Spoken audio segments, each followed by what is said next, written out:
Imagine a continent where history was not written by the victors, but by those who lived it.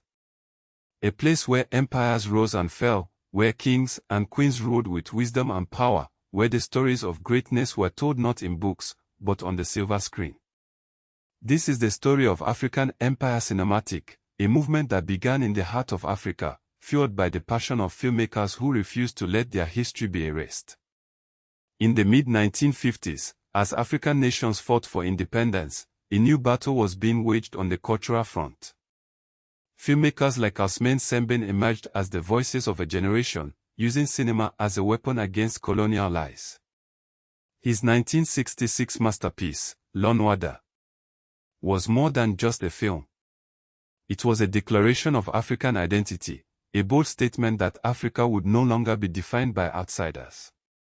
The Carthage Film Festival, founded the same year, became a beacon for African and Arab filmmakers, a place where stories could be told without censorship or compromise.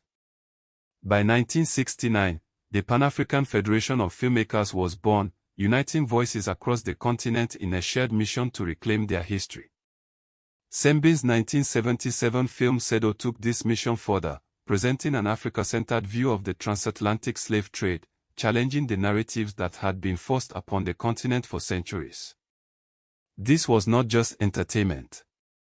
It was cultural decolonization in action, a deliberate rejection of the colonial cultural hierarchy that had dominated for so long.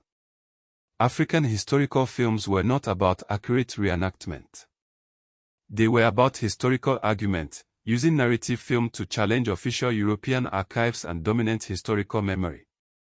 The Pan-African Film and Television Festival of Ouagadougou, FESPACO, became the heartbeat of this movement, a place where African filmmakers could showcase their work to the world. These films made history legible to mass audiences, not just scholars, and they had a political purpose. They were designed to support decolonization, African self-definition, and liberation politics. The impact extended beyond cinema, influencing school curricula, public memory, nationalism, and identity. By challenging the Dark Continent myth, African cinema opposed the visual regimes that had long depicted Africa as a historical or primitive. Today, the legacy of this movement lives on. Contemporary African historical projects continue the mission of telling history from African perspectives, with films and series about slavery, queens, empires, and resistance. The growth of digital production has expanded African historical storytelling, part of a radical thematic and aesthetic revival in African cinema. Yet, the challenges remain.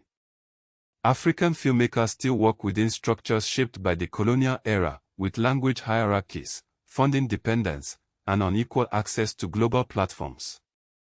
The ongoing popularity of African empire narratives shows that pre-colonial state histories remain central to modern identity projects across the continent. This is the story of African Empire Cinematic, a movement that refused to let history be forgotten, and a testament to the power of film to change the world.